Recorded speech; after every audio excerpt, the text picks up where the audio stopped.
Think about it. If they didn't answer your phone call, they're okay. They didn't die, okay? You don't have to send them a message, say, hey, I just called you. Relax. Today we're going to talk about the 5 rules of long-term follow-up. My name is Michael Barayev. I was able to build a team of 150 plus sales guys in less than 2.5 years. We did that with zero money invested, and now we have a lot of things cooking for us. We have a solar company. We have a call center. We have a lot of great things happening right now. So let me talk to you about following up properly. This could be for sales. This could be for relationships. This could be for anything, okay? There's 5 rules, and I got this from a book. The book is called Follow-Up Fortunes, whatever it may call. I forget the name of the author, but it's a great book because it taught me a long time ago that you need to value follow-up and make it into a game, right? And don't make it into this weird thing of, oh, what am I going to say to them and make this awkward situation, right? You don't want to do that. One of the things that I learned about following up, the rule number one is you got to be patient. This doesn't mean that you're lazy. This doesn't mean you're going to sit there and lay back, but you got to be very patient. I call it aggressive patience. When you send someone a text message, they don't answer. Maybe you send them a voice note, right? A couple of days later from a different app. Maybe you call them. Maybe you send them a letter. There's a lot of different ways you can actually, communicate with someone. You got to figure out your outbound messaging, whatever is texting, calling, email, whatever it may be. Maybe a video chat, maybe showing up to their house, whatever it may be. Hey, make sure you don't show up to a house when you're dealing with dating with a girl. That's crazy a little bit, right?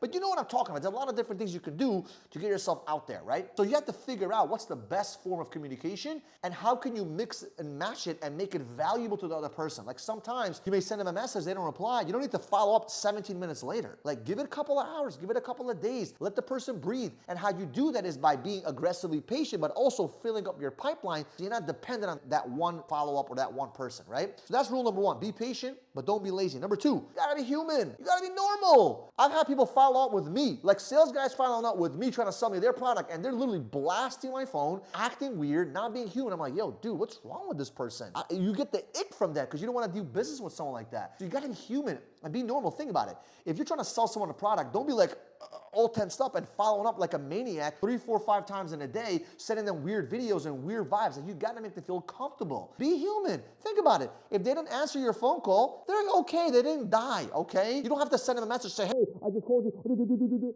Relax.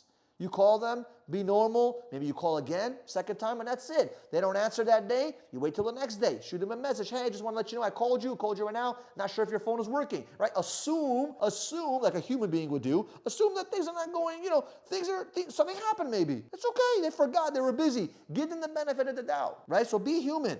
Okay? Just don't be immature and be like a child, right? Number 3, be personal, but don't be too personal. Don't say, yo, what up, my G? Don't be so personal that they kind of look at you as a friend. They have to have a little bit of respect for you to know that you're actually following up diligently, professionally to help them get what they want. Remember, when I'm following up with people, I'm trying to add value to them. I'm not trying to follow up for me to get a sale. I'm thinking this way, what can I do to get this person to think about me in a very professional, strategic way? One way for me that's worked a lot is I post a lot of social media content, so it's indirect follow-up. So when they see me on my feed, right, guess what? They think about me. When they think about me, oh shit, I got to message Mike back. That has happened so many times, right? Because sometimes they're not sold on you. Sometimes they're not sold on your product. They need a little bit of time to marinate a little bit to believe you and believe what your product can offer. So sometimes having those videos are key. That's helped me tremendously in my business, right? Number 4, be helpful, but don't be long-winded. Don't be super add value. I'm going to change the world in 10 paragraphs to the customer. You can send them a little article. You can send them a little voice note. You can send them a little bit a thank you letter, whatever, but don't make it too crazy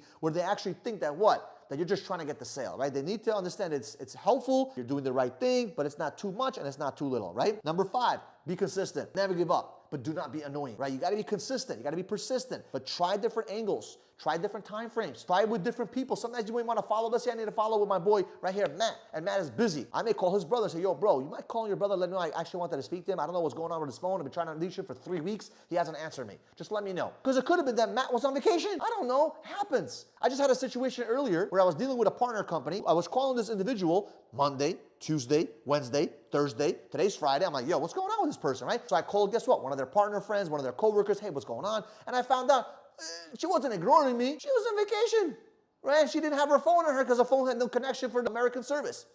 That's all it was. I didn't go into La La Land and go crazy ham. You don't want to talk to me? No, I made it very strategic. I did it very diligently. And I was very consistent in different ways to get the answer that I needed. So I appreciate you guys. If you want to learn how to follow up properly, do me a favor, DM me. I got some cool tricks and tips for you guys. I love you all. If you have not yet subscribed to the channel, do me a favor, subscribe to the channel. We'll see you guys in the next video.